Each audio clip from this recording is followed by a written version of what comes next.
familia. Aspecto totalmente erróneo.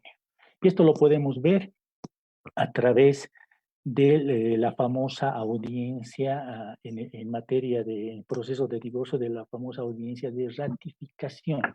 Obviamente este es un resabio de ese pensamiento donde se cree que la familia es igual al matrimonio, cuestión totalmente errónea. La Constitución Política del Estado, queridos colegas, en el artículo 63, 64, protege a la familia, no protege al matrimonio.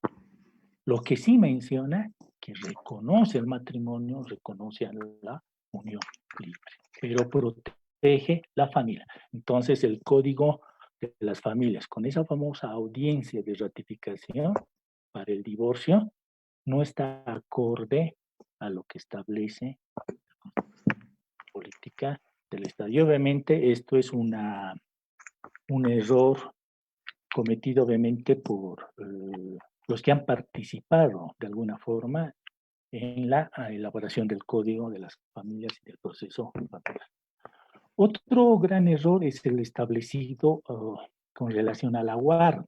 El artículo 212 establece que la guarda se va a otorgar a cualquiera de los progenitores, dice, en función al interés moral y material. Gran error, gran error. Es una copia de la antigua Constitución Política del Estado y del antiguo Código de Familia. No nos olvidemos, colegas, que el Código de las Familias y del proceso familiar, así como el Código niña, niño y adolescente, están basadas sobre la doctrina de protección integral del niño, niña y adolescente. Esa doctrina tiene como principal sustento el interés superior del niño, niña y adolescente. Por lo tanto, la guarda, como en la publicación que posteriormente vamos a hacer referencia, tiene que basarse sobre el interés superior del niño. Gran error establecido en el actual Código de las Familias y del proceso familiar. División y partición de bienes gananciales. Si bien se establece que es un proceso ordinario, pero dice cuando sea tratada en el divorcio, lo van a tomar como un incidente. Este es un gran error que nos ha prácticamente provocado que interpongamos algunos recursos de impugnación hasta llegar a acciones de defensa. Un tema no definido es un error que se provoca en este Código de las Familias y del proceso familiar. La revocatoria de la guarda es otro gran error que nos dice que ante el incumplimiento en 3 oportunidades se va a revocar la guarda. Gran error. Lo que ha querido hacer aquí el legislador es sancionar al progenitor que no deja o que no permite el derecho de visita. Pero con la revocatoria, por si acaso, no se sanciona al progenitor. En muchos casos, al que se sanciona es al niño. Por lo tanto, hay que buscar una forma de sancionar al progenitor. La revocatoria no significa sancionar al progenitor, porque de por medio está el interés superior del niño, de por medio está el niño. Otras legislaciones manejan que para sancionar al progenitor que no te permite el régimen de visitas, se puede llegar a la materia penal, se puede llegar a un arresto, se puede sancionar pecuniariamente. Obviamente esos elementos hay que desarrollarlos, hay que debatirlos. Otro error es que no existe un procedimiento para un nuevo mandamiento del obligado apremiado por 6 meses, por lo que tenemos que hacer uso de la ley de abolición y prisión por cuestiones patrimoniales, una ley que hace bastante tiempo que ha sido de alguna forma analizada en una sentencia constitucional. Por lo tanto, ese es otro gran error del Código de las Familias y del proceso familiar. Obviamente no podríamos solamente mencionar los errores. Cualquier compendio normativo también tiene sus aciertos, ¿no? El acierto más importante creo que es el que se ha establecido una propia disposición adjetiva. El derecho de familia ahora tiene su propio código procesal y ese es un gran avance que obviamente no hay que dejarlo de lado. Otro elemento importante, otro acierto importante que de alguna manera ha opacado todos los errores que les acabo de explicar es la eliminación de las causales al momento de divorcio. Un aspecto totalmente positivo que obviamente ha ayudado y ha facilitado eh, esta clase de trámites, porque no nos olvidemos, y quiero que esto entiendan, familia no es igual a matrimonio. Lo que el Estado tiene que proteger es a la familia. Eh, el estar divorciado no significa que no tengas familia. Entonces, esa es una concepción, pues, lamentablemente muy anticuada para estos tiempos. Otro aspecto positivo es el referido a la asistencia familiar, la cual permite tener un monto mínimo que es el 20% del salario mínimo nacional. No nos olvidemos que con el anterior código existían montos realmente sorprendentes que no iban de acuerdo con la necesidad del obligado. Ese es un aspecto que hay que aplaudirlo y que hay que también en su momento valorarlo. Otro aspecto importante es que la asistencia familiar también llega a la mujer embarazada. Obviamente en aras de esa protección del niño, niña y adolescente. Obviamente existen así como bastantes más errores, bastantes más aciertos, pero la intención es explicar que al no haber una cabeza, una sola cabeza pensante o un director de una comisión que puede elaborar un código, lamentablemente se dan esta clase de errores. ¿Qué nos ha, qué ha ocasionado que no exista una, que existen estos errores en el código de las familias y el proceso familiar? Ha ocasionado que existan muchos vacíos legales y obviamente esos vacíos tienen que ser cubiertos. ¿Cómo uno cubre esa clase de vacíos legales? Obviamente acudiendo a la vía constitucional, acudiendo a los precedentes constitucionales. En nuestro texto hemos revisado aproximadamente unas 500, 600 sentencias en materia familiar y hemos podido encontrar 130 precedentes constitucionales solamente en materia de asistencia familiar. Entonces, afortunadamente se están llenando esos vacíos o esos, subsanando de alguna forma esos errores que les acabo de mencionar. ¿Cuál es la sentencia? He querido traer a colación dos sentencias importantes. La primera es con la que nosotros siempre hemos empezado a trabajar con sentencias constitucionales por su vincularidad. ¿Cuál es la primera? Es la primera que se refiere a que desde cuándo corre la asistencia familiar en un acuerdo transaccional. Si ustedes se dan cuenta, queridos colegas, ya desde el año 2012 ya se había dispuesto que la asistencia familiar, cuando uno firma un acuerdo transaccional, corre desde el día de suscripción, es decir, desde la fecha inserta en el acuerdo transaccional. Obviamente lo que nos llama la atención es que esta sentencia constitucional, la primera es del año 2012, lo que avala los errores que yo les he mencionado. Ya este presidente podría ya ser inserto en el Código de las Familias y del proceso familiar y así evitarnos de algunos errores cometidos por la autoridad judicial.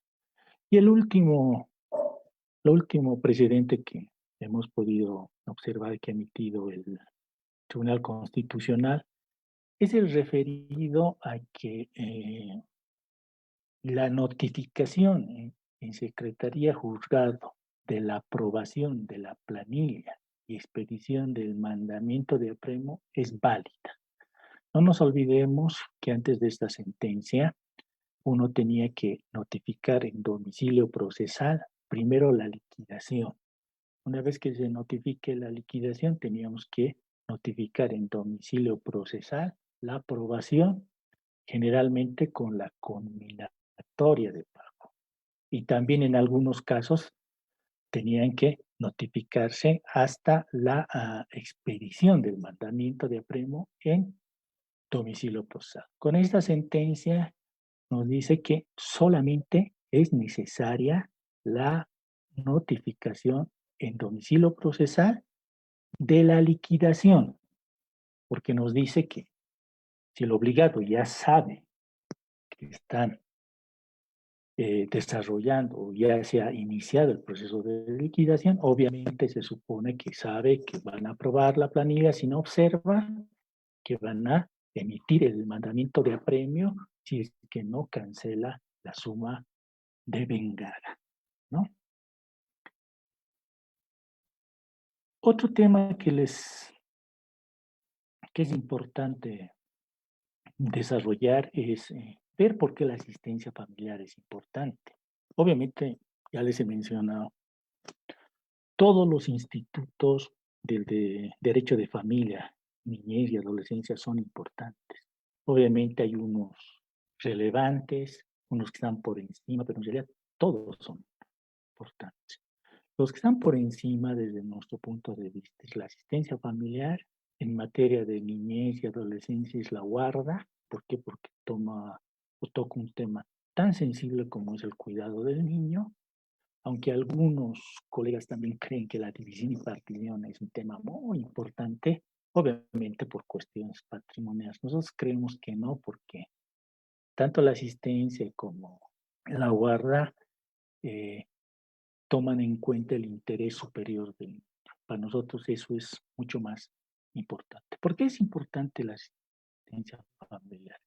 Primero, porque de por medio está el sustento del beneficiario, que es generalmente el niño.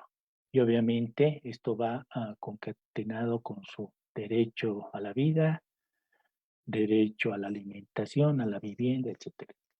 Por eso es importante el tema de la asistencia familiar. Pero además, también es importante porque a través de la asistencia familiar uno puede obtener la guarda. No se olviden que solamente uno tiene derecho a la asistencia familiar al momento en que tiene la guarda del niño, niña y adolescente. Por eso también es un tema muy importante. El tercer aspecto importante es porque de alguna forma también afecta la economía del obligado. No nos olvidemos que hay beneficiarios generalmente o sea, los progenitores que solicitan sumas elevadas que ven de trigo. Entonces, como abogados, en este caso del obligado, debemos estar preparados para que no exista un abuso, una discrecionalidad y no se afecte la economía del obligado. Y la última característica de importancia, si se puede decir, es que la asistencia familiar, su no cumplimiento, genera una privación de libertad a través del correspondiente apremio. Todos ustedes, sobre todo las personas que manejan muy bien derecho constitucional, saben que al ponderar los derechos, obviamente después del derecho a la vida se encuentra el derecho a la libertad. Por eso es importante el tema de la asistencia familiar y es importante conocer sobre todo algunos temas vinculantes que no están dentro de la fuente del derecho de familia, como es el Código de las Familias y del proceso familiar. sin ánimo de ser esto una clase de pregrado y explicarles, aunque esto tengo entendido que ya no está en la currícula o no lo toman de esa forma, pero sin ánimo de entrar en una explicación muy básica. Es importante saber en qué consiste la asistencia familiar. No nos olviden que la asistencia familiar es el conjunto de recursos económicos o en especie, eso ténganlo muy en cuenta, destinados ¿a qué? A la alimentación, salud, educación, vivienda, recreación y vestimenta. Así lo establece el artículo 109 del Código de las Familias y del Proceso Familiar, y también lo establecen en varias sentencias constitucionales.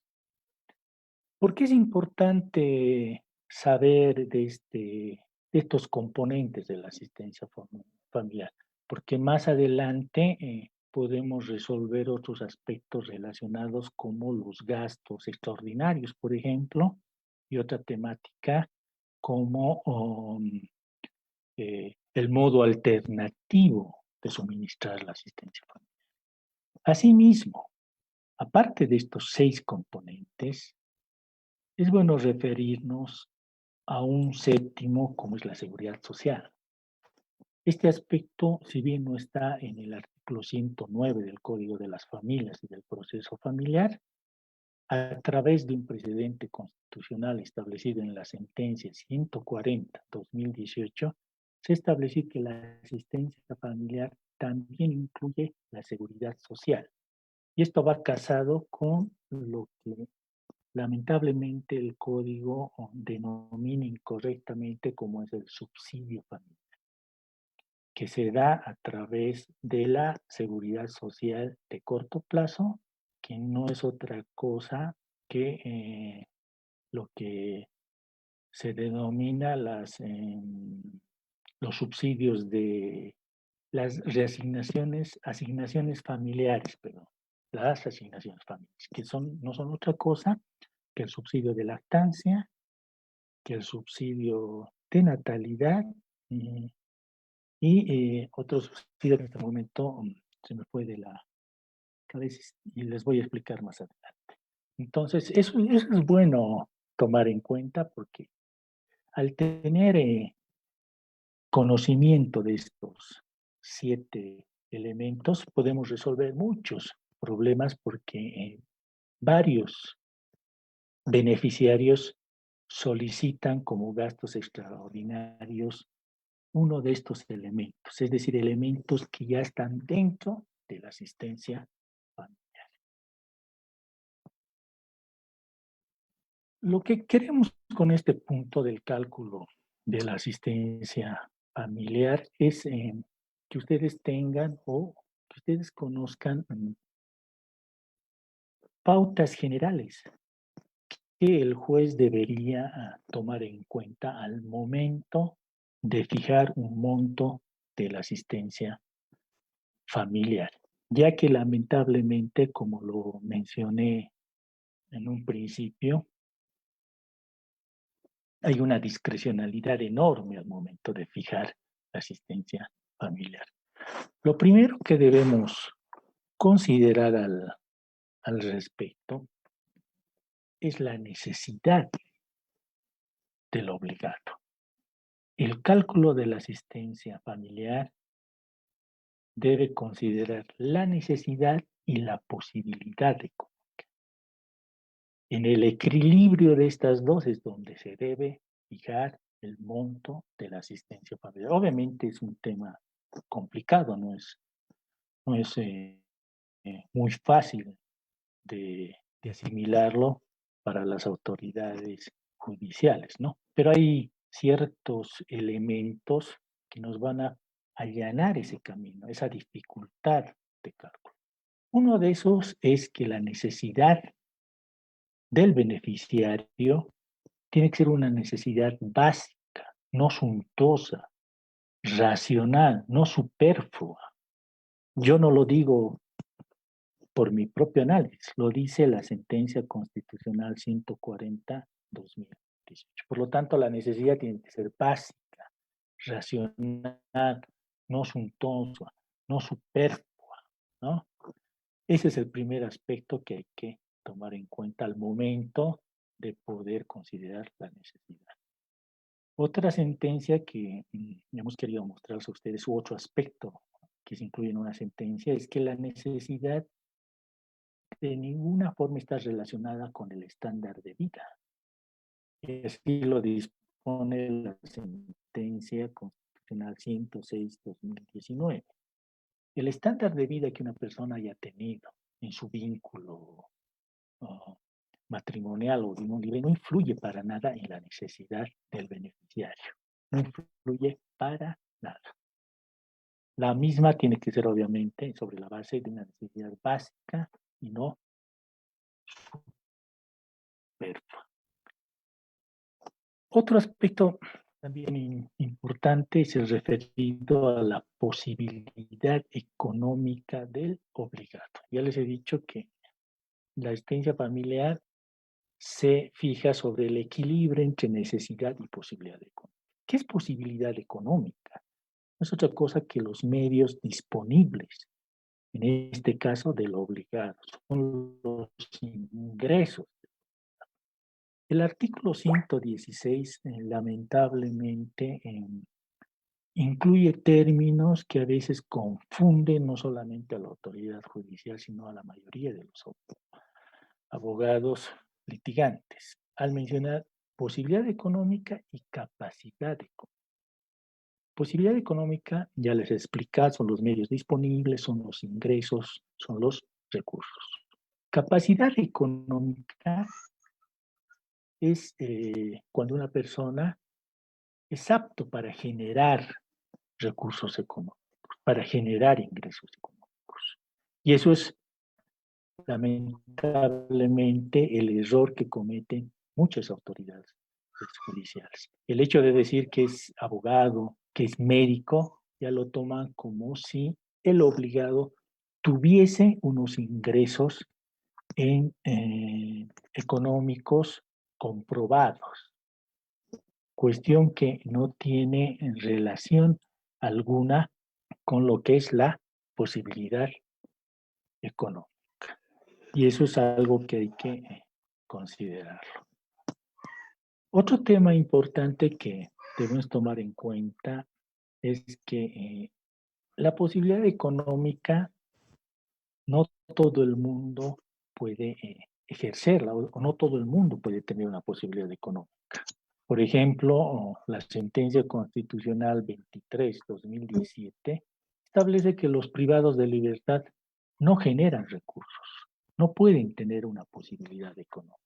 Obviamente, cuando se refiere a esta clase de privados de libertad, se refiere a personas que ya tienen sentencia ejecutoriada y no aquellas que tienen una detención preventiva, por ejemplo.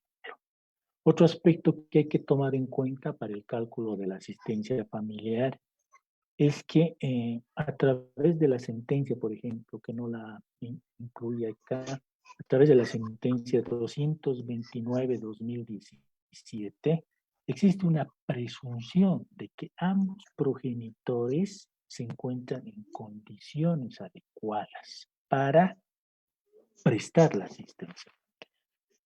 Por lo tanto, existe una presunción de posibilidad económica de ambos progenitores.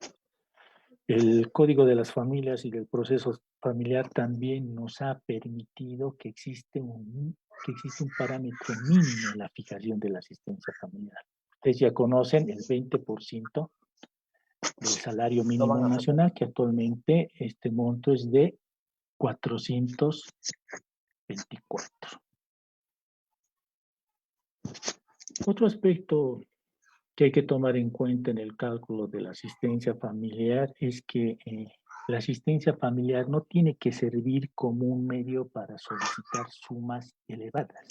La suma tiene que ser una suma razonable y eso lo establece también la sentencia constitucional 140/2018. Pasando a este tema que obviamente crea controversia y que lamentablemente se sigue aplicando, por lo menos aquí en la ciudad de La Paz y del Alto. Es cuestión de que uno pase por los juzgados, vamos a ver tarros de leche, bolsas con ropa. La pregunta es, ¿las mudas o tarros de leche son parte del modo alternativo de suministrar la asistencia familiar? Por supuesto que no lo son. Primero, porque no está determinado en el Código de las Familias y del Proceso Familiar. Después, que las mudas de ropa o tarros de leche en realidad se catalogan o se caracterizan por ser un afecto personal. Por lo tanto, la autoridad judicial no debería incluir dentro de la resolución de asistencia familiar que se haga, además del pago en dinero, se haga la entrega de mudas de ropa o tarros de leche. Esa es una interpretación errónea que obviamente es producto, como ya les he comentado, del modo subsidiario del anterior Código de las Familias. El anterior Código de las Familias tenía una interpretación similar. Y como les he comentado, hay varias copias del anterior Código de la Familia. No es un modo alternativo de suministrar la asistencia familiar. No nos olvidemos que el artículo 119 del Código de las Familias establece que un modo alternativo de suministrar la asistencia familiar.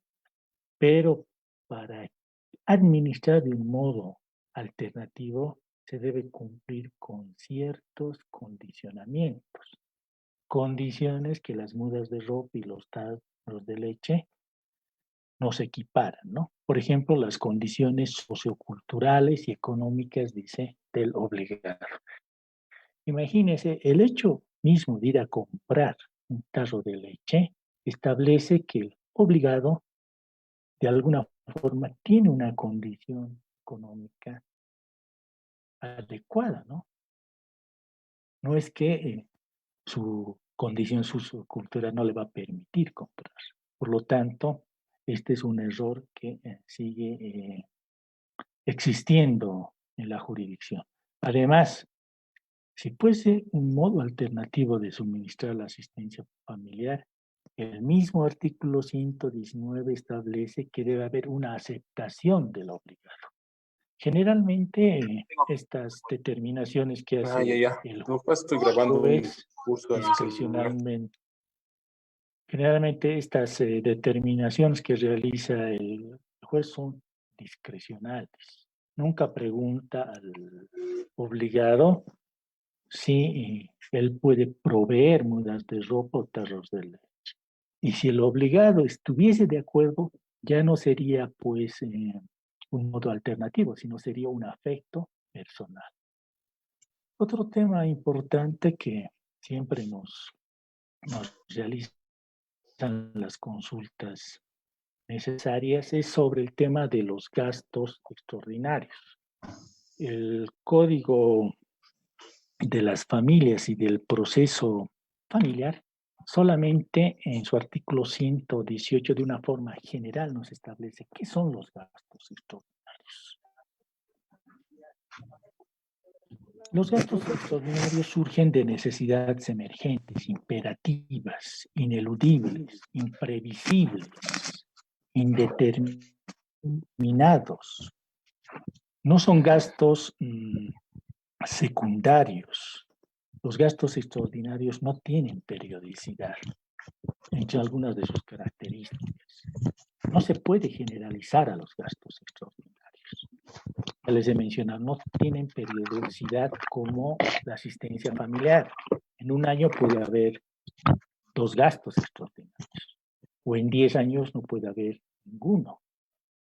Para los gastos extraordinarios se necesita el consentimiento de ambos progenitores. Y si no hubiese consentimiento, se necesita una resolución judicial.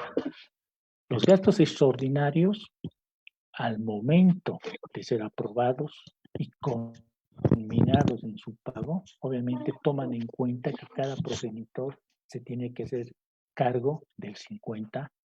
Esto lo establece tanto la Constitución Política del Estado como el artículo 116 del Código de las Familias y del Proceso Familiar.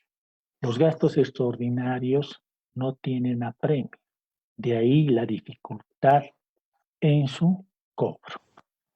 En su momento ha habido autoridades judiciales que han apremiado a un obligado por gastos extraordinarios, aspecto que ha posibilitado que existe un precedente constitucional que se los voy a explicar.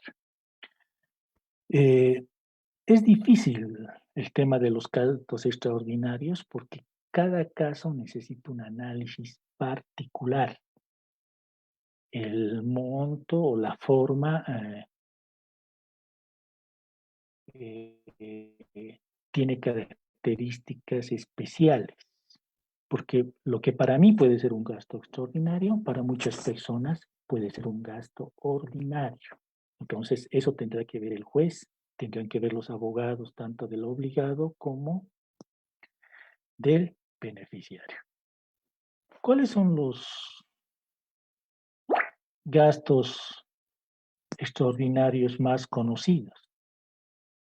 Los lentes, ya que no cubre el aspecto de salud. Los brackets, esos son gastos extraordinarios. Los comunes, ¿cuáles no son gastos extraordinarios? Por ejemplo, clases de inglés, clases de fútbol, de natación, esos no se consideran gastos extraordinarios. Ya les he comentado que el Código de las Familias solamente en su artículo 118 de un modo general establece los gastos extraordinarios, pero no nos dice cómo, qué debo hacer. Gracias a un precedente constitucional establecido en la sentencia 974-2017, tenemos la forma como plantear los gastos extraordinarios. Primero hay que hacer una solicitud a la autoridad judicial de los gastos extraordinarios. Y si es que el beneficiario ya hubiera hecho el gasto, hay que adjuntar obviamente la factura correspondiente.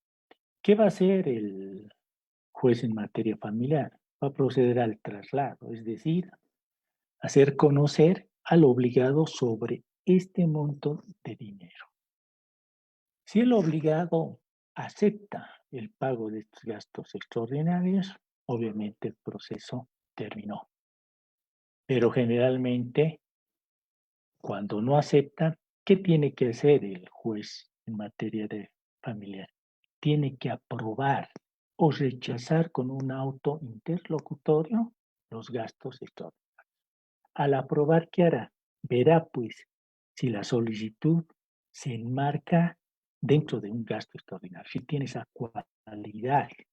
Si es así, la va a aprobar, si no, la va a rechazar. Una vez aprobada, se va a conminar al cumplimiento al obligado.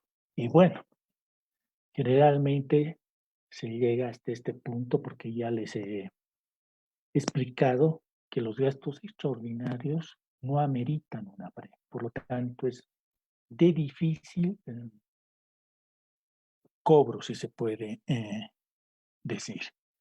Nosotros junto a mi colega hemos analizado y esto está dentro de nuestro texto, Soluciones Prácticas y Jurisprudenciales, que la forma de hacer el cobro de estos gastos extraordinarios va a depender del patrimonio del obligado. Lo que hay que hacer en este aspecto ante la conminatoria, una vez que no cumplan, es solicitar las correspondientes medidas cautelares patrimoniales que están incluidas en el Código de las Familias. Pueden pedir embargo, secuestro de bienes, la retención, obviamente en el caso en que el obligado tenga algún bien mueble o inmueble sujeto a registro.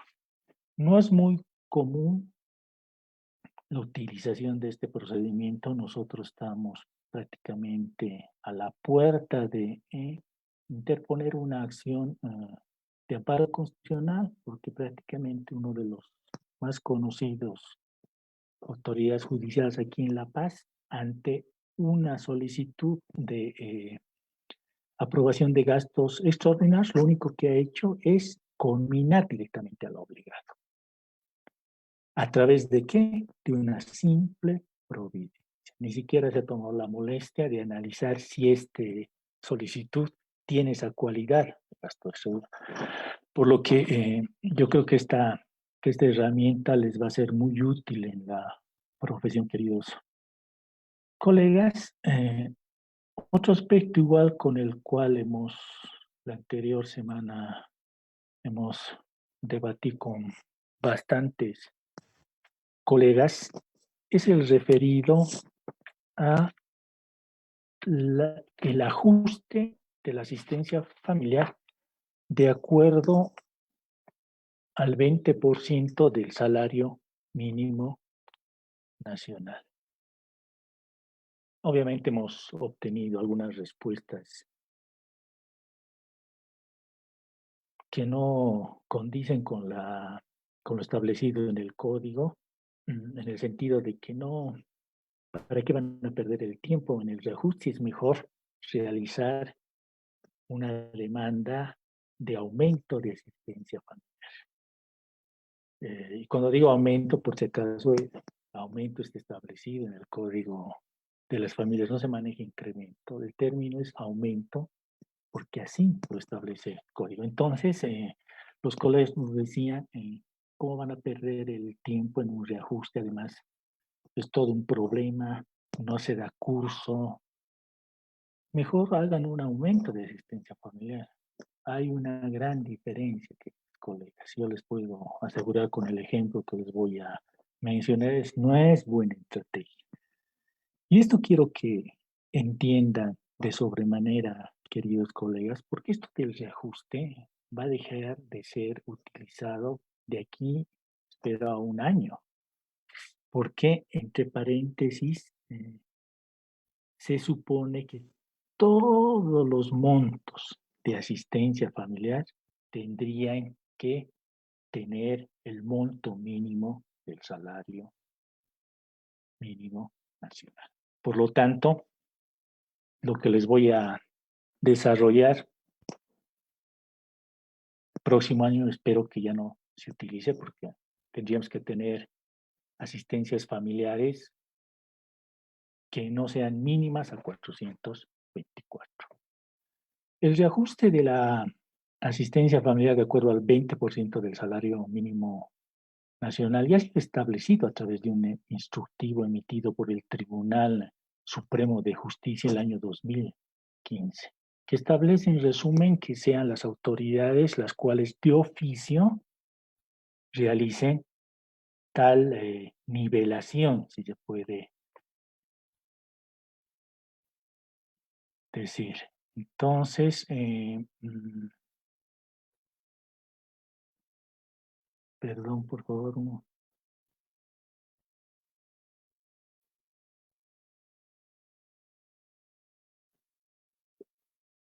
Entonces, ya existe un instructivo por el cual se debe realizar el reajuste del salario mínimo nacional. ¿En qué consiste este reajuste al 20% del salario mínimo nacional?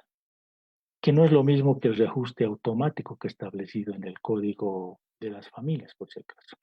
Este reajuste al 20% del salario mínimo nacional se da en casos en que la asistencia familiar no tenga ese techo. Desafortunadamente, existen varios procesos que han sido ya archivados, en los cuales tienen montos inferiores a 424. Por lo tanto, el reajuste consiste en nivelarlos a 424 bolivianos dependiendo el año en el cual se solicite ese reajuste. ¿Cuáles son los presupuestos para solicitar el reajuste al 20% del salario mínimo nacional? Porque no todos los casos son procedentes. Primero, que el actual monto fijado sea inferior al porcentaje antes señalado. Es decir, que si nosotros queremos un reajuste al 20% del salario mínimo nacional, es decir, a 424, el monto tiene que ser inferior a este. Pero ese monto inferior, por si acaso, no tiene que ser producto de dividir ese monto con los beneficiarios como muchas personas lo hacen. Si bien se fija un monto o se fijaba antes un monto inferior con el antiguo código de familia, un monto inferior al 20%, lo que hacían es dividir. Tengo 300 bolivianos y lo divido por mis 3 hijos, entonces, como para cada uno es 100, puedo acceder al reajuste. Eso no es el caso. En esos casos lo que tienen que hacer realmente es un aumento de la asistencia familiar. ¿Cuál es el segundo presupuesto que debe existir para realizar el reajuste de acuerdo al 20% del salario mínimo nacional? Es que no exista aprobación de la liquidación por parte de la autoridad judicial. Y esto es entendible, ¿por qué? Porque crearíamos pues un caos judicial. Imagínense todos los procesos que ya tengan una aprobación de la liquidación y esta haya sido archivada, y al desarchivar crearíamos un caos total, todo el mundo pediría el reajuste. Entonces, esas son las condiciones básicas para realizar el reajuste. Ahora les voy a explicar con un ejemplo en qué consiste el reajuste. Yo creo que es la mejor forma de que entiendan y obviamente van a entender que aquellos que decían que era mejor realizar un aumento de la asistencia, en realidad no tenían para nada elementos de conocimiento de lo que significa el reajuste de la asistencia familiar. Vamos a tomar en cuenta 5 años, el año 2015, 16, 17, 18, 19. Imaginemos que existe un beneficiario al cual con el anterior código se le ha fijado la suma de 200 bolivianos. Este beneficiario ha hecho su liquidación hasta diciembre del 2014. Por lo tanto, hay una asistencia devengada del 2015, 16, 17, 18, 19. Por si acaso esto no es ciencia ficción, queridos colegas, nosotros hemos tenido varios casos similares y obviamente fruto de este entendimiento es que hemos tenido buena satisfacción, sobre todo económicas, para el beneficiario y para nosotros mismos, ¿no? Entonces el ejemplo es que tenemos 5 años, el beneficiario, obviamente con el anterior código, ha obtenido una asistencia familiar de 200. Hecho el cobro hasta diciembre del 2014 y existe un pago de vengado desde enero del 2015 hasta diciembre del 2019. ¿Qué hacemos si ese beneficiario quiere hacer la liquidación y no obtiene un profesional preparado que le indique en qué consiste el reajuste? ¿Qué van a hacer?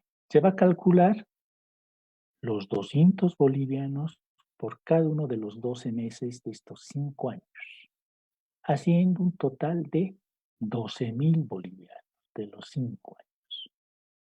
Por lo tanto, el beneficiario va a obtener una liquidación devengada de 12.000 bolivianos. Pero, ¿qué hacemos si utilizamos el instructivo 09? Si utilizamos la disposición transitoria segunda del Código de las Familias del Proceso Familiar, que nos establece que la vigencia del Código de las Familias del Proceso Familiar fue a partir de noviembre del 2014 y su vigencia plena, obviamente, a partir del 2016, pero para temas de asistencia familiar en noviembre del 2014. ¿Qué pasa si utilizamos esos dos instrumentos legales? Vamos a solicitar que el 2015, teniendo una cifra de 200, se nos apruebe 331, que es el 20% del salario mínimo nacional del 2015. Vamos a obtener que el 2016 se nos apruebe el 361, porque ese año el mínimo nacional era el 20% de ese monto. Vamos a ver que el 2017 se nos apruebe 400 bolivianos. Vamos a hacer que el 2018 se nos apruebe 412 y que el 2019 se nos apruebe 424. Haciendo las multiplicaciones correspondientes, vamos a obtener una liquidación de 23.136 bolivianos. El doble de la obtención de una liquidación sin ajuste. Obviamente es un tema difícil. No crean que todas las autoridades entienden sobre este tema. Obviamente también tendrán que utilizar medios de impugnación correspondientes. Nosotros hemos llegado a un amparo que está en Sucre, pero nos han concedido, la tutela. Esto por si acaso no es que el tema sea retroactivo y que la asistencia no es retroactiva, no. La asistencia familiar ya ha sido fijada. Lo único que esté haciendo es reajustarla y eso no entra dentro de la característica de irretroactividad. Obviamente, para hacer este proceso, lo primero que uno debe hacer, y lo que yo siempre recomiendo, primero hay que solicitar la aprobación del reajuste. Y obviamente el juez lo va a aprobar a través de un audito interlocutorio y después recién presentar la liquidación, como les acabo de mencionar. Entonces, con esos pasos sería factible y ustedes ya acaban de observar la importancia del reajuste de acuerdo al 20% del salario mínimo nacional. Y por último, siempre con el objeto de que tengamos poquito de tiempo para absolver algunas dudas, quiero tocar el último punto referido a la asistencia familiar como medida de protección. Quiero que ustedes entiendan que la asistencia familiar puede ser fijada en un proceso propiamente dicho y también puede ser fijada como medida de protección en el marco de la Ley 348 y 1173. Con estas implementaciones de políticas de protección a las mujeres, ya tenemos esta nueva normativa que evidentemente es del área penal, pero también que los abogados que manejamos el tema familiar lo debemos conocer. ¿Por qué? Más adelante les voy a explicar. Porque muchas veces existen muchas controversias al respecto. Entonces, tenemos que tomar en cuenta, y vuelvo a repetir, que la asistencia familiar puede ser fijada como medida de protección o como un proceso propiamente dicho. Como un proceso propiamente dicho, ustedes ya conocen de sobremanera. Como medida de protección, ¿cuál es la finalidad de la asistencia familiar como de medida de protección? Es interrumpir los actos de violencia, generalmente de la mujer. Proteger su derecho a la vida, proteger su integridad física, psicológica, sexual. Y para hacer o realizar esa protección, obviamente, se utiliza la asistencia familiar. Esa es la finalidad de la asistencia familiar como medida de protección. Mientras que la asistencia familiar, como un proceso propiamente dicho, ustedes ya saben, es sustentar o tener el conjunto de recursos económicos para la alimentación, vivienda, educación, salud, recreación, etc. ¿Cuál es la jurisdicción de la asistencia familiar como medida de protección? La jurisdicción penal, mientras que la asistencia familiar como parte de un proceso familiar, su jurisdicción es, valga la redundancia, es la jurisdicción en materia familiar. ¿Cómo se accede a la asistencia familiar como medida de protección? Se accede a través de activar una denuncia penal. Es que la asistencia familiar como un proceso propiamente dicho se accede a través de una demanda.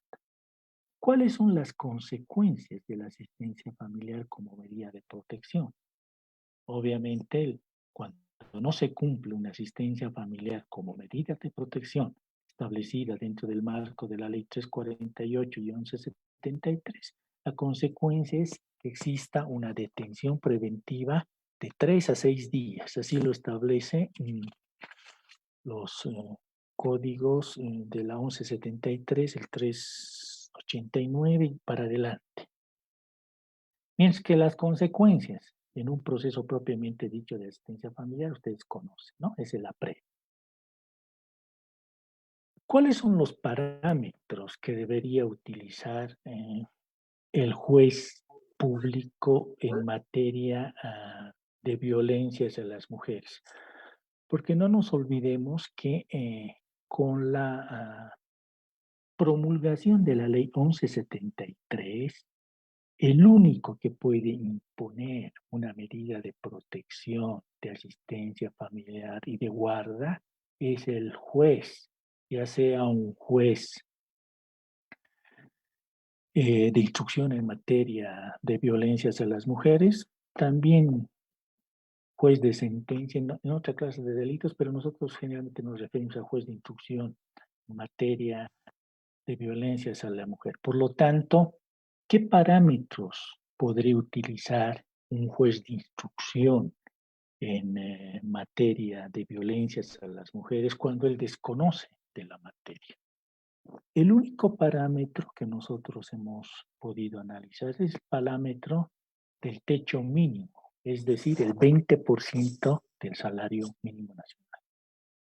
El juez podría disponer un monto superior porque no tiene los elementos necesarios como es la necesidad y la disponibilidad o la posibilidad económica del obligado. Imagínense en una situación donde la víctima se encuentra afectada psicológicamente. De ninguna forma se podría probar estos dos aspectos. Por eso los parámetros que debe utilizar el juez en materia de violencias a la mujer, el parámetro del techo mínimo, del 20%. Puede ser un monto mucho más elevado, discrecional, si se quiere decir de alguna forma, cuando el imputado o el obligado se viera en esa necesidad de solicitar una modificación, tiene que acudir directamente al juez en materia familiar, porque será él quien realmente haga una valoración de la necesidad y de las posibilidades del obligado. Sobre los beneficiarios, ustedes ya conocen en materia penal, los beneficiarios son, y lo dice textualmente, los hijos, las hijas y la mujer, ¿no? Ese es un una crítica que nosotros hemos hecho en nuestro texto. La mujer, decimos la mujer de aquí. Obviamente se trata de la cónyuge, ya sea, y tomando en cuenta siempre los parámetros establecidos en el Código de las Familias y del proceso familiar. ¿Por qué es importante hacer esta diferenciación si nosotros no manejamos aspectos penales? Porque si no lo han tenido, lo van a de alguna forma comprobar más adelante, sobre todo los que manejamos o estamos en la profesión independiente. Existen varios beneficiarios o víctimas que recurren donde un juez familiar para que homologuen requerimientos fiscales de medidas de protección. Ya nos ha ocurrido en Cochabamba, precisamente, cuando un juez en materia familiar ha homologado un monto, obviamente elevado, porque ya les he dicho, ya les he comentado, el juez en materia penal, el único parámetro es que no debe fijar menos de 424, pero puede fijar montos más elevados, no tiene los elementos necesarios. Entonces, el juez público en Cochabamba ha homologado un requerimiento fiscal. Se ha interpuesto una excepción de incompetencia donde se les ha explicado lo que yo les acabo de desarrollar, estableciendo que son dos cosas diferentes. Una es la asistencia familiar fijada como medida de protección y otra es la asistencia familiar fijada en un proceso propiamente dicho. Hemos hecho entender que él solamente tiene competencia para homologar asistencias familiares fijadas, ya sea voluntariamente, pero dentro de un proceso familiar propiamente dicho. Obviamente nos han dado curso y de ahí la importancia de ver este tema. Si bien ahora los jueces, perdón, si bien ahora los representantes del Ministerio Público no pueden fijar la asistencia familiar porque así lo determina la 1173, los únicos que fijan son los jueces, existen y salen a la luz todavía en estos tiempos temas parecidos. Por lo tanto, creo que este es un punto que les va a servir de sobremanera. Por último, mencionar, queridos colegas, que este es un tema importante el cual nosotros hemos desarrollado porque ya les he explicado cuáles los puntos de importancia sobre la asistencia familiar. Todo lo que les acabo de desarrollar está en nuestro texto, Soluciones Prácticas y Jurisprudenciales en el proceso de asistencia familiar, escrito y desarrollado con mi colega Rodolfo Castro Claros. Ahora quisiera poder dar o permitir que ustedes nos hagan las consultas que crean convenientes, no solamente sobre la asistencia familiar, quisiera tal vez, si tenemos algo de tiempo, aprovechar también sobre algunos temas siempre del derecho de familia y del derecho de niñez y adolescencia. Gracias, queridos colegas. Gracias a usted, doctor. Bueno, la verdad que agradecerle por su exposición muy sustancial.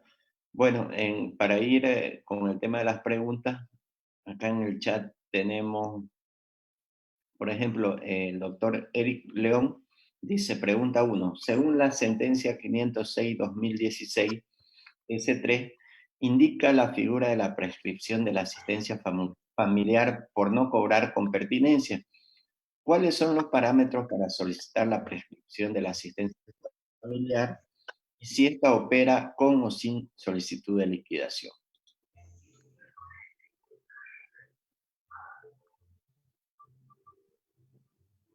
Hola, hola. Bueno, queridos colegas, buenas noches.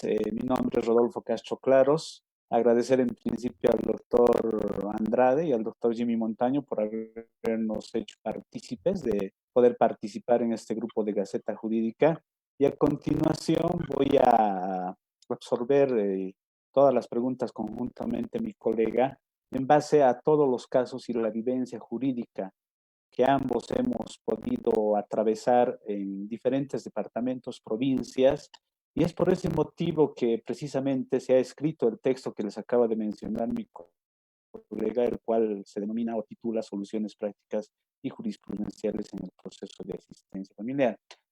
Bueno, dando respuesta a la pregunta del colega, como establece la sentencia constitucional 506/2016, los presupuestos que deben operar para solicitar la prescripción de la asistencia familiar primordialmente se dan en el entendido de que el beneficiario hubiese cumplido la mayoría de edad, es decir, hubiese alcanzado los 18 años de edad, ¿no? Ahora bien, al haber alcanzado los 18 años de edad, tendría que el beneficiario haber solicitado la liquidación de asistencia familiar, ¿no es cierto?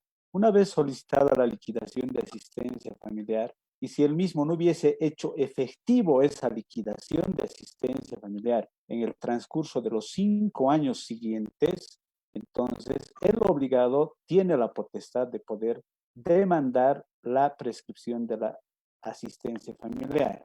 Este aspecto se ha tomado en cuenta en el entendido de que muchos beneficiarios prácticamente no cobran de manera continua la asistencia familiar, es decir, tal como establece el Código.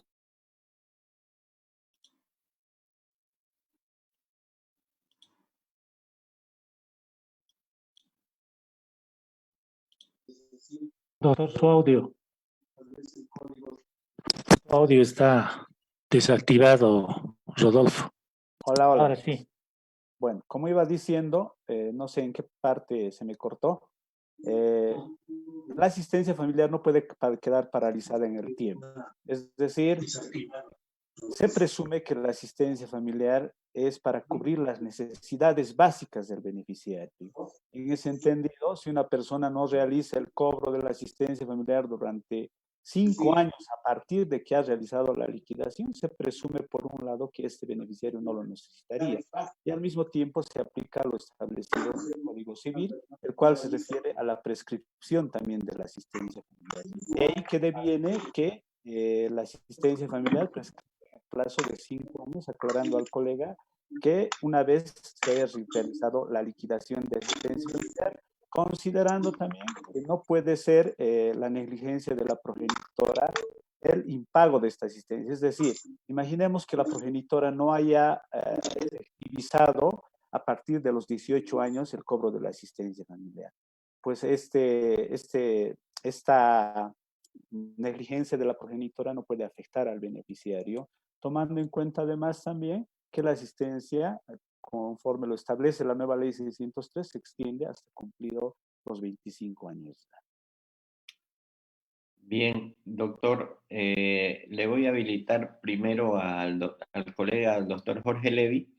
Quiere hacer una pregunta, luego al doctor Mita y luego a Robert Schock. Un cordial saludo para Robert.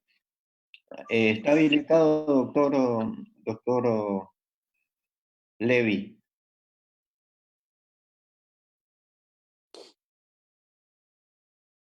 Doctor. Aló, buenas noches. Sí, doctor, lo escuchamos. Ya no, mi consulta era tal como lo he escrito en el chat. Quería salir de la duda si cuando se hace la fijación del 20% de asistencia familiar, que es del mínimo salarial, debe ser ese 20% es por cada hijo o se lo tiene que tomar de manera conjunta, si son varios hijos. Solo eso.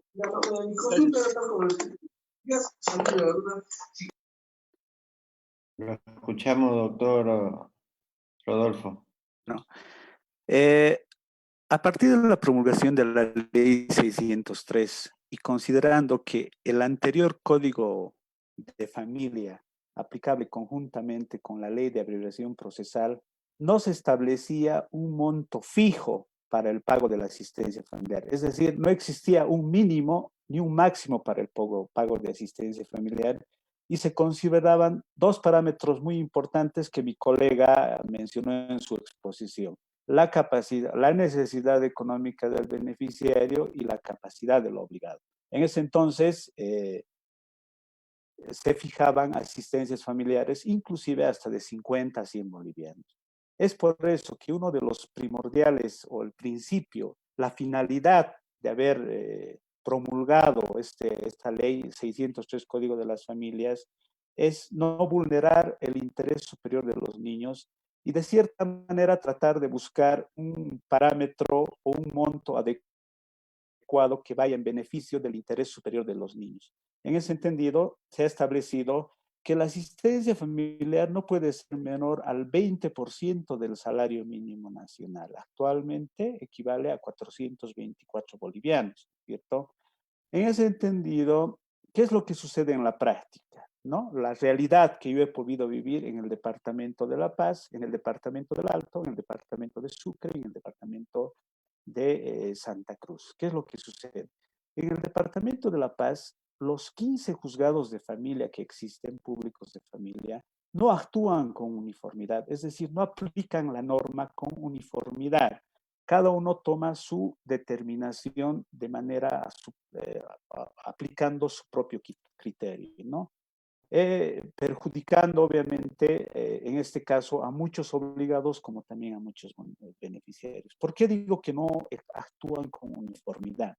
Por ejemplo, no voy a especificar los juzgados.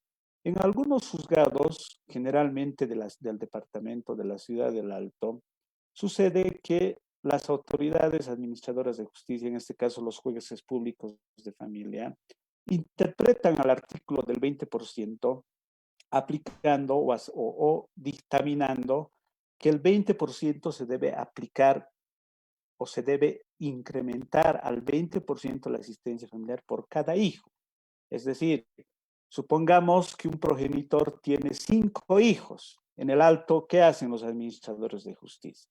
Solicitamos el reajuste, por ejemplo, de la asistencia familiar al 20% del salario mínimo nacional, y ellos lo que hacen es reajustar al 20% del salario mínimo nacional por cada hijo. Es decir, 424 bolivianos por cada hijo. ¿Qué sucede en el departamento de La Paz sin llegar más lejos? En diferentes juzgados, por ejemplo, que ya han llegado a modular, se han reunido ya todos los jueces, en otros juzgados fijaban de la misma forma el 20% del salario mínimo nacional por cada uno de los hijos. Monto de dinero que se dieron cuenta que sobrepasaba inclusive el salario mínimo nacional, porque si consideramos que hay 6 hijos, bueno, la progenitora tiene a cargo a 6 hijos y consideramos que se le debe fijar el 20% por cada uno de los hijos, entonces sobrepasa el monto de la asistencia familiar. Habiéndose reunido y modulado todas las autoridades jurisdiccionales, han tomado en cuenta y han aplicado lo que establece la ley 603 en el entendido de que se debe fijar el 20% del salario mínimo nacional cuando existe un beneficiario, ¿no es cierto? Y cuando existen más beneficiarios, se podrá incrementar de acuerdo a las necesidades de los beneficiarios o a la capacidad económica del obligado. En síntesis, no es correcto fijar el 20% del salario mínimo nacional por cada hijo, ¿no? Sino cuando existe un solo hijo. Esta apreciación o esta consulta a la que respondo la realizo en base a los casos que yo he podido vivir, y si en algún momento me permiten los de Gaceta Jurídica, yo con gusto les voy a mostrar o mandar unas fotos o imágenes de las resoluciones de diferentes juzgados que he podido obtener. Bien. El doctor, bueno, acá la doctora Nicole Torrico, por favor, y luego a Robert Schock. Bueno, muchas gracias, muy buenas noches, estimados doctores. Quería hacer dos consultas, ¿no? Quería saber, uno, cuál es la interpretación que debe realizarse al artículo 126 del Código de Familia, que establece sobre las cuotas de asistencia familiar que gozarán sobre los privilegios en la totalidad de los salarios en cuanto a los trabajadores públicos y privados. Esta pregunta la realizo en base a que me ha tocado tener un proceso en el cual ya los hijos mayores de 18 años, pero aún en la universidad, no habrían cobrado la asistencia familiar de unos años anteriores. Entonces, al realizarla, eh, se aprueba la liquidación, se aprueba todo, pero sin embargo, el padre trabajador público no se hace presente ni presenta descargos ante esta liquidación. Entonces, en este sentido, se hace el empleo del artículo 126 con relación al 415 del Código de las Familias. Y al hacer la representación a la BBA, Previsión Social, para hacer los descuentos, porque es un monto un poco exonerado de suma, estas responden en base a una representación sobre la ley de pensiones del artículo 6, que establece que patrimonio es autónomo y de administración, negando hacer el retiro sobre la asistencia familiar. Entonces, quería saber cuál es la interpretación o qué es más o menos la sugerencia normativa que podrían aplicar. Gracias. Bueno, respondiendo a la consulta de la colega en relación a lo establecido en el artículo 126 de la ley 603, el cual se refiere al privilegio y retención del sueldo o salario.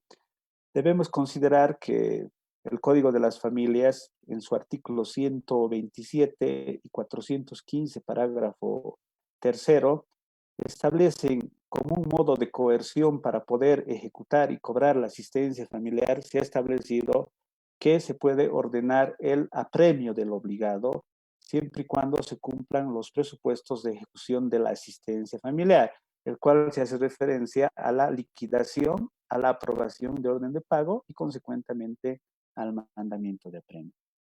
Por su parte, también como una innovación se ha introducido a la ley 603 la figura del arraigo, ¿no es cierto? Cuando una persona no cumple o tenga la intención de abandonar el país, se puede solicitar el arraigo de la persona obligada.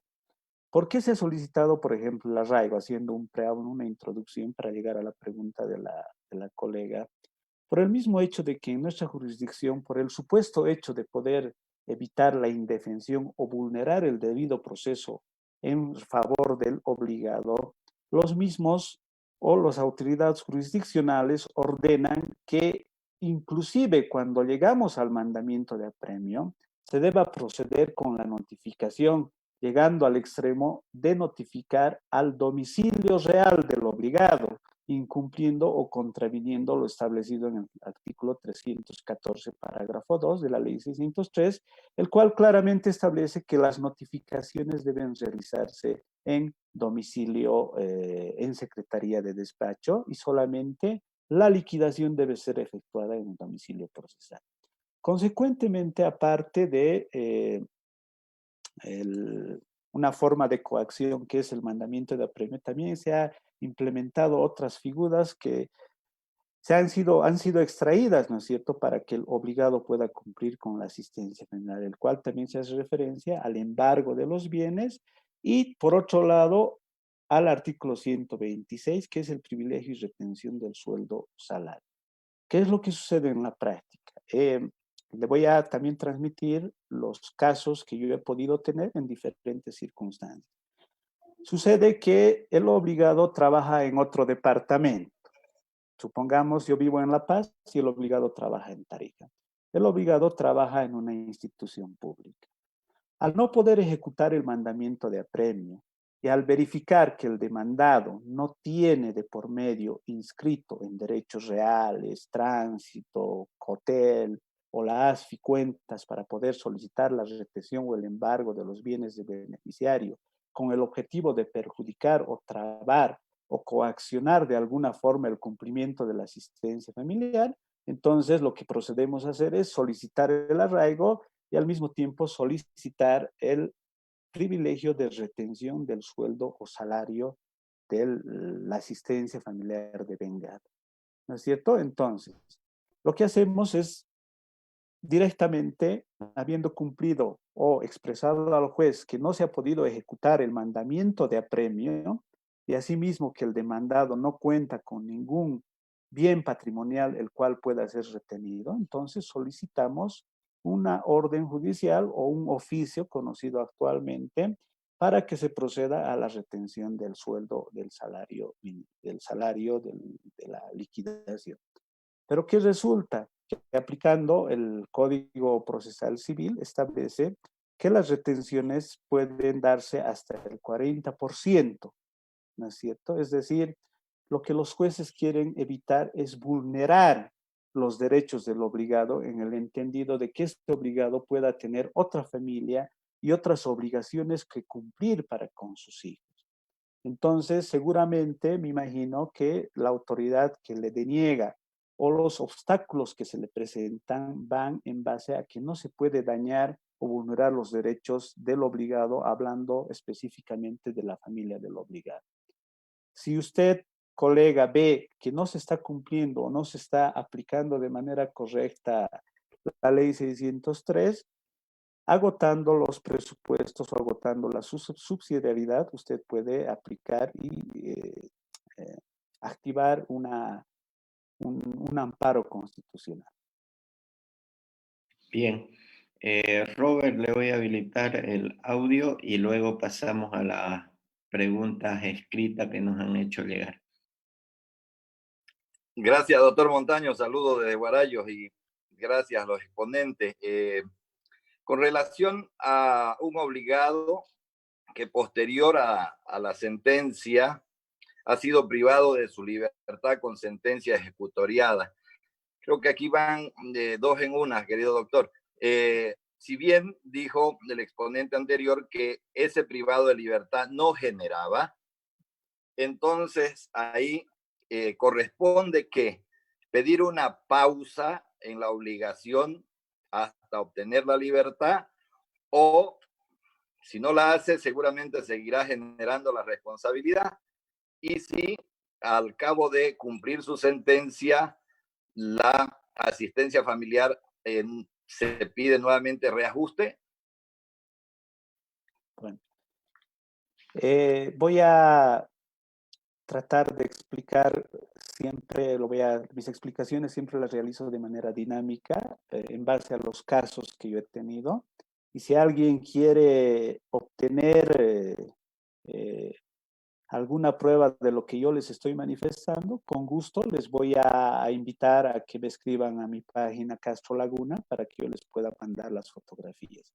A la pregunta del doctor Schock, resulta que la exposición de mi colega y la sentencia constitucional mencionada hace referencia a que un privado de libertad, ¿no es cierto?, no tiene la misma capacidad de poder cubrir las obligaciones en las mismas condiciones, considerando que el mismo se encuentra recluido en un centro penitenciario.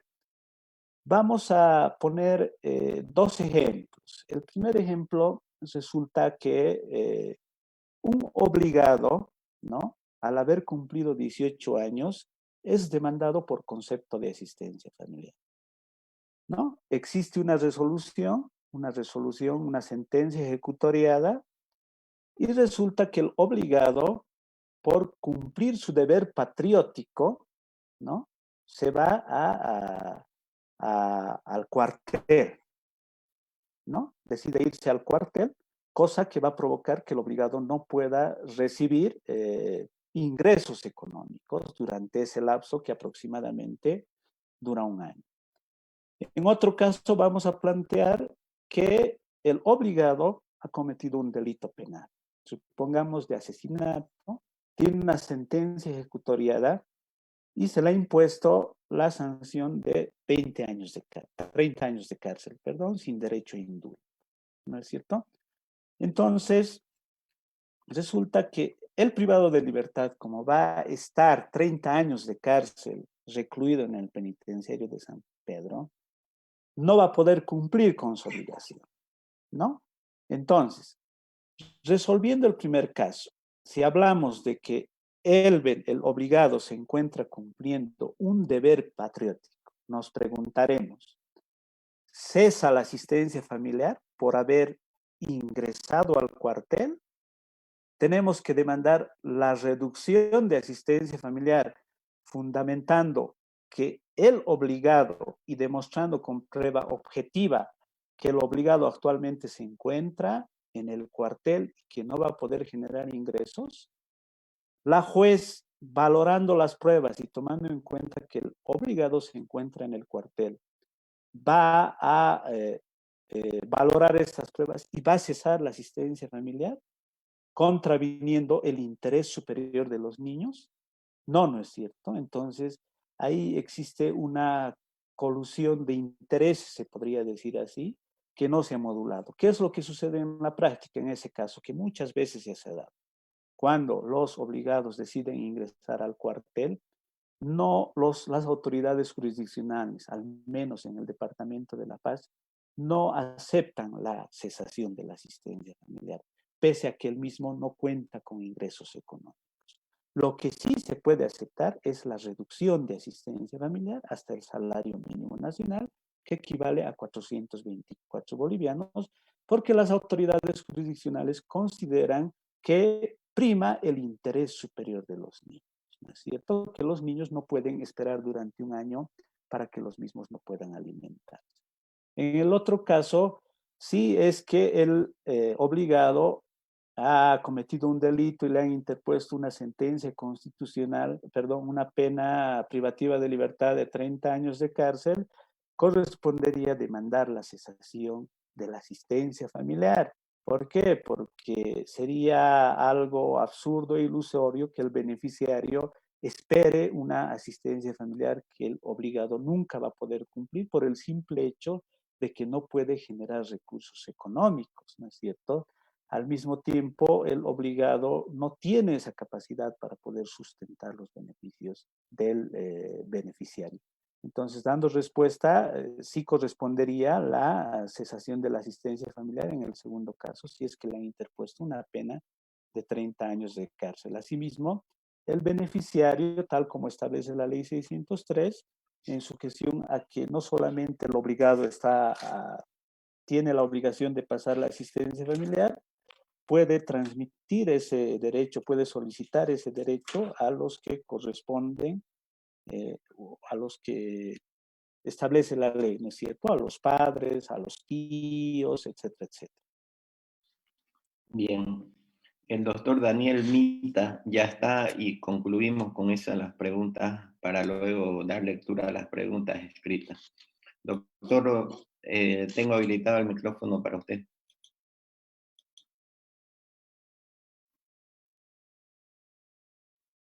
No sé, creo que tiene algún problema el doctor Daniel Mita, que estaba solicitando preguntar.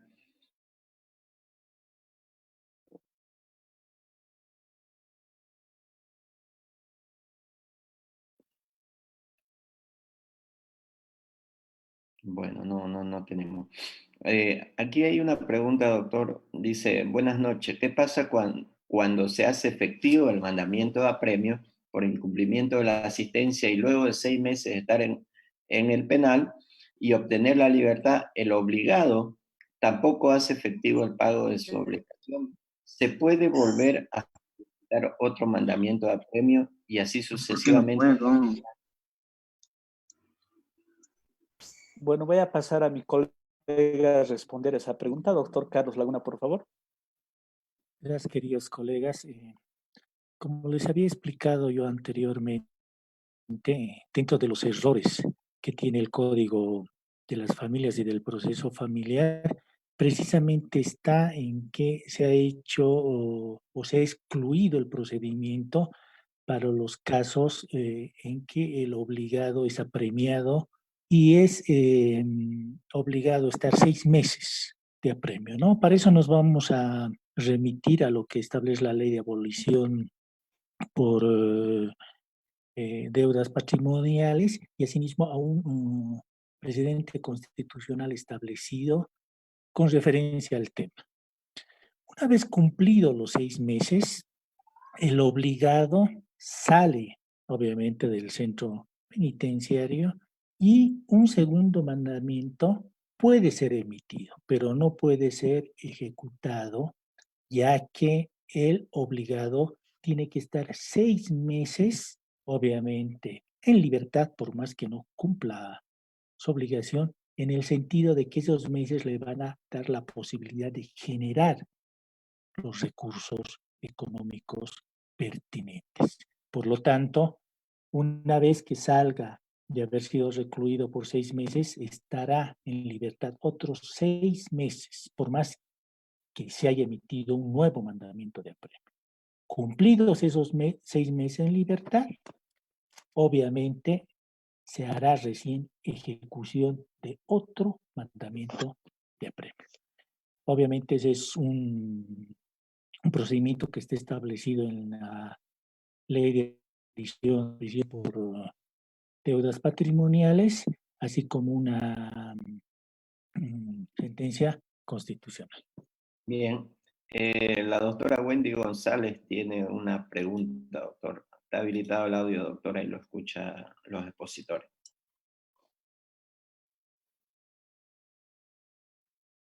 Doctora Wendy. Mientras tanto, el doctor Jorge Levy también tiene una pregunta.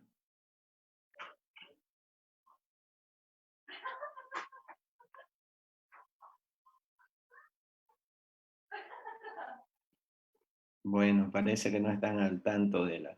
La doctora Paola Ramírez pregunta, doctor, buenas noches. Con respecto a lo anteriormente señalado, respecto al demandado que se encuentra sentenciado, ¿hay que volver a iniciar otra demanda de asistencia contra cualquier otro familiar o directamente en la misma demanda que se tiene en proceso?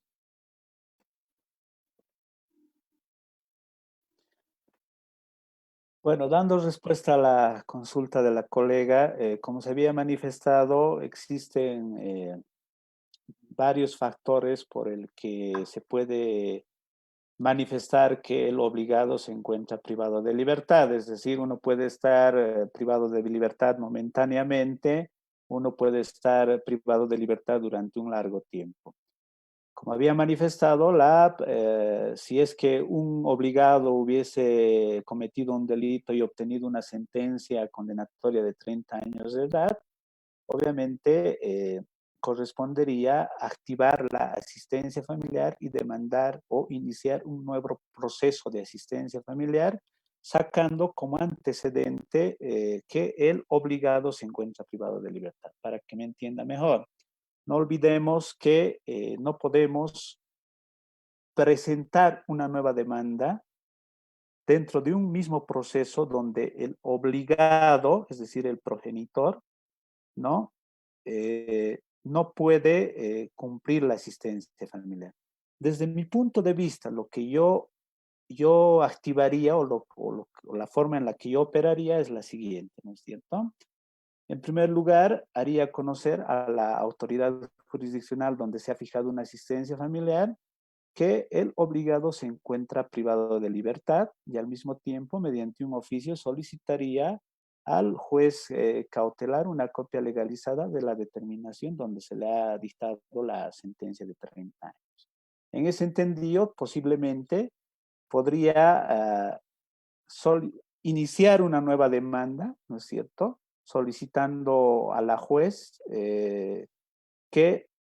podría iniciar una nueva demanda contra la persona que quiere iniciarse una demanda de asistencia familiar. En palabras sencillas, tendría que iniciarse una nueva demanda de asistencia familiar, considerando que en el sistema CIREG, al existir otro nombre de otra obligada a la que se le va a solicitar la asistencia familiar, no va a existir ningún inconveniente, es decir, no va a saltar en el sistema como si fuera el mismo demandado. Entonces, lo correcto sería iniciar una nueva demanda, sacando antecedentes del proceso penal y sacando antecedentes de la asistencia familiar que se le ha iniciado al progenitor. Bien, tenemos una pregunta de la doctora María Loza. Si existe una medida de protección para que el padre no se acerque a su hijo porque se ventila en un proceso penal, porque golpeó a su hijo, sin embargo, en el proceso de divorcio, la juez otorga el régimen de visita al menor. La madre se opone a dejarle ver en mérito a lo dispuesto en el proceso penal. Quiero saber quién es ¿quién tiene la competencia en este caso? Perdón, la juez otorga eso. No sé si ha sido clara la pregunta. Lo que nos quiere dar a entender es... Se entiende, doctor. Es un caso que comúnmente también se presenta en razón de que las denuncias de violencia familiar han tomado es decir, tienen un carácter muy draconiano, es decir, muy estricto. Entonces, debemos analizar el caso en específico. La ley 348, Ley de Violencia Familiar o Doméstica, en su artículo 272 bis, nos habla sobre los tipos de violencia familiar o doméstica. Entre los más comunes en el Departamento de La Paz están la violencia física y psicológica, y económica y también sexual. Generalmente, en el Departamento de La Paz, las violencias se dan por las agresiones físicas y psicológicas. Entonces, cuando una madre denuncia violencia psicológica, supongamos, ante el Ministerio Público, y la denuncia es aceptada, todos los colegas saben que al momento de aceptar la denuncia, la representante del Ministerio Público extiende al investigador el requerimiento de inicio de investigaciones y al mismo tiempo le otorga las medidas de protección, ¿no es cierto? Por un lado. Y por el otro lado podemos estar sustanciando, hablando de la competencia de los juzgados públicos de familia, un proceso de divorcio, ¿no? Donde dentro de las medidas provisionales se va a establecer y se le va a otorgar el régimen de visitas al progenitor. Entonces, al momento de aceptar la denuncia de violencia familiar o doméstica, la representante del Ministerio Público en ningún momento o comúnmente no otorga como medida de protección la suspensión del derecho de visita. Más al contrario, la víctima, posterior a haber sido notificada con las medidas de protección, saben bien los colegas que se puede solicitar la modificación o la ampliación de las medidas de protección según el riesgo que pueda correr el beneficiario, la víctima y su descendiente, ¿no es cierto? Para lo cual, generalmente, sin tener o sin aplicar el principio de verdad material, las representantes del Ministerio Público, queriendo proteger los derechos generalmente de las mujeres, en muchos casos otorgan la medida de protección de suspensión del derecho de visita. ¿Qué es lo que pasa en la práctica? Sacamos el requerimiento de suspensión de medidas de protección y sin siquiera ser homologado todavía por la jueza anticorrupción de violencia familiar o doméstica. ¿Y qué es lo que yo he hecho en muchos casos? He sacado el requerimiento y con el afán de perjudicar en muchos casos, no lo niego, al obligado, ¿no? He presentado el requerimiento y he solicitado la suspensión del derecho de visitas, manifestando que la autoridad, es decir, la representante del Ministerio Público, ha otorgado esa medida de protección porque la vida de la víctima y la vida del beneficiario se encuentra en riesgo. Entonces, sacando la copia legalizada, le hago conocer al juez de familia que la vida del niño y de la progenitora corre riesgo y he solicitado en algunas ocasiones la suspensión del derecho de visita, ¿no es cierto? Obviamente no les niego, algunas autoridades me han concedido por el temor o por evitarse, ¿no? Que al no concederme esa suspensión del derecho de visitas, las autoridades puedan incurrir en algún error. Pero ¿qué es lo correcto? El artículo 216, si no me equivoco, de la ley 603 o 214, establece claramente que la persona que no ha obtenido la guarda tiene el derecho de poder visitar a sus hijos, a su hijo. Caso contrario, o en caso de demostrarse que la progenitora no permita ver por 3 veces consecutivas al beneficiario, y esta ha sido comprobada por una institución como es la Defensoría de la Niñez y Adolescencia, entonces se puede revocar la guarda. En conclusión, a una simple manifestación o con una copia legalizada de un requerimiento, presentando a un juzgado público de familia dentro de una demanda de divorcio, a una simple solicitud y adjuntando solamente esa prueba, no se puede solicitar la suspensión del derecho de visitas. ¿Por qué?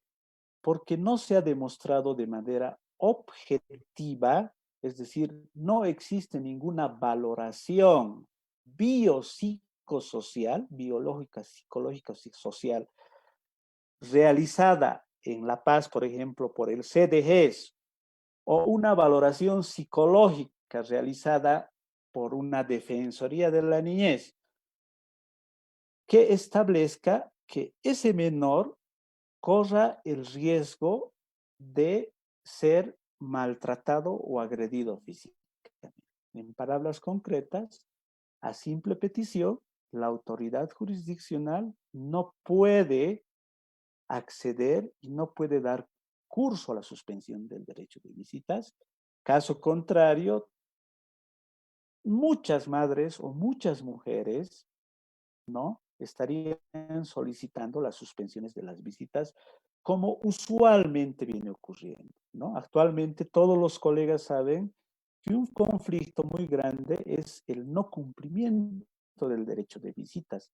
Y es por eso que inclusive otra innovación extraída de otra legislación de la ley 603 es la revocatoria de la guarda, que por cierto tampoco puede ser efectivizada, como mi colega lo manifestó anteriormente. ¿Por qué?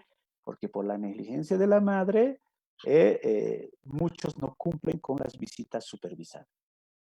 Bien, doctor, agradecerle. Vamos a ir con la última pregunta del doctor Joel Cabrera. Le habilito el micrófono, por favor. Doctor Cabrera, lo escuchamos.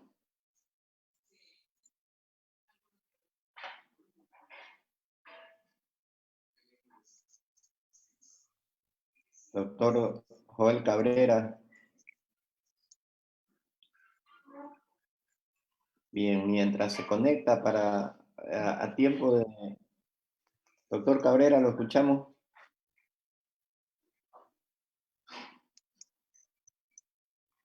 Bueno, parece que no nos está siguiendo. Doctor Cabrera, ¿nos escucha? Bien, doctor Rodolfo, agradecerle a usted, al doctor Carlos Alberto Laguna también.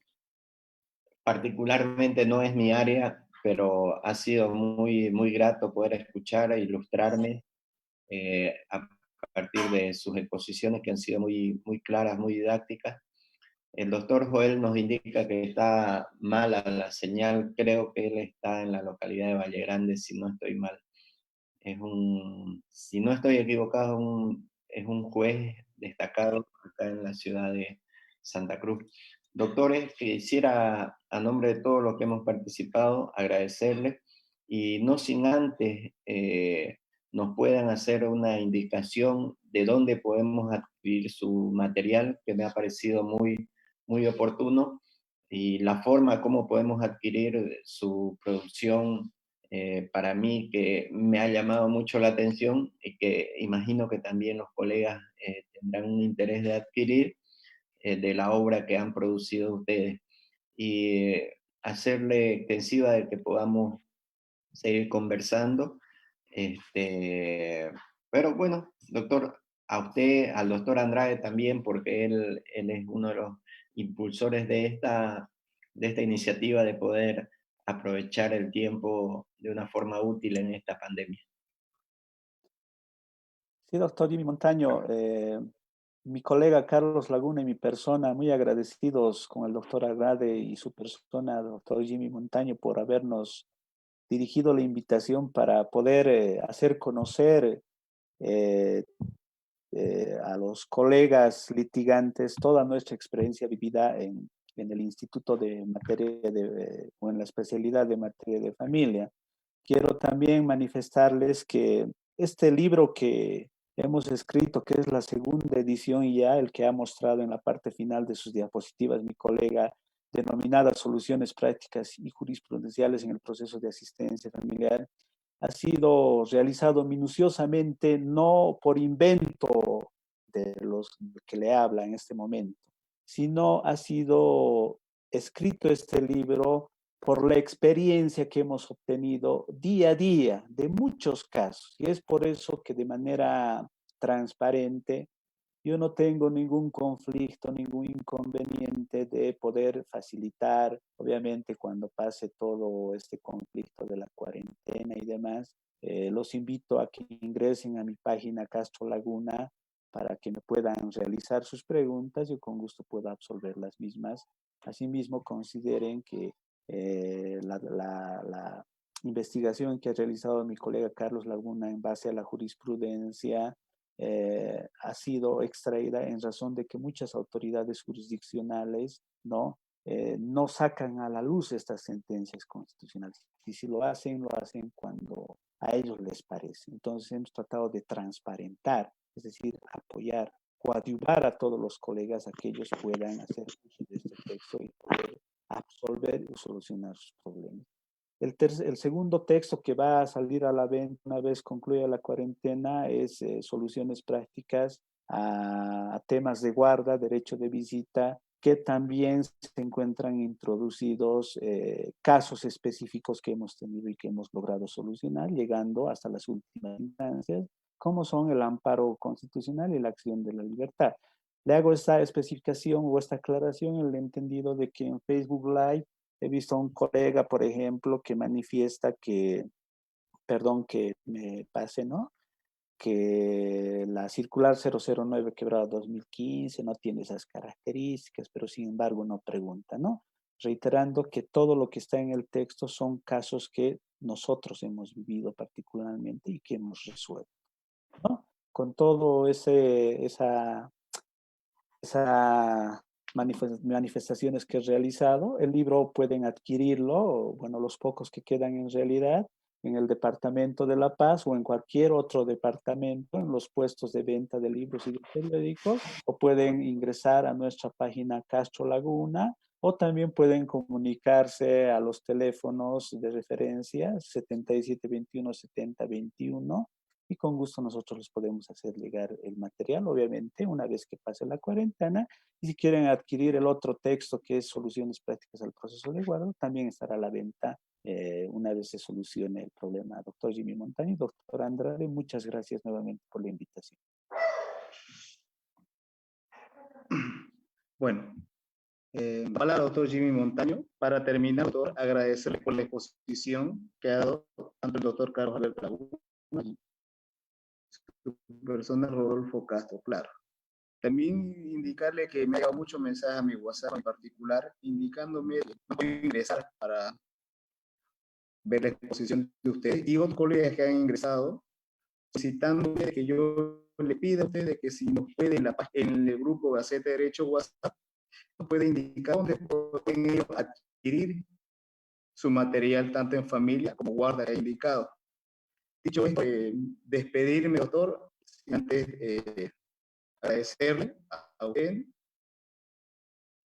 y al otro expositor, el doctor Jimmy Montaño, y de mi parte despedirme. Muchas gracias, doctor, por la comprensión y haber aceptado la invitación para exponer en materia de asistencia familiar.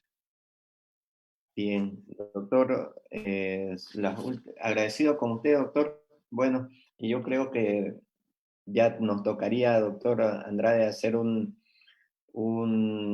conversatorio, como usted es el tipazo en el tema de jurisprudencia, hagamos un conversatorio de lo más relevante de la jurisprudencia en materia, vemos si es en materia penal, en materia procesal penal, o también en materia de acciones constitucionales. El otro colega, si nos está escuchando, para que nos dé su consideración final, y bueno, agradecerle a los dos colegas que han podido exponer hoy.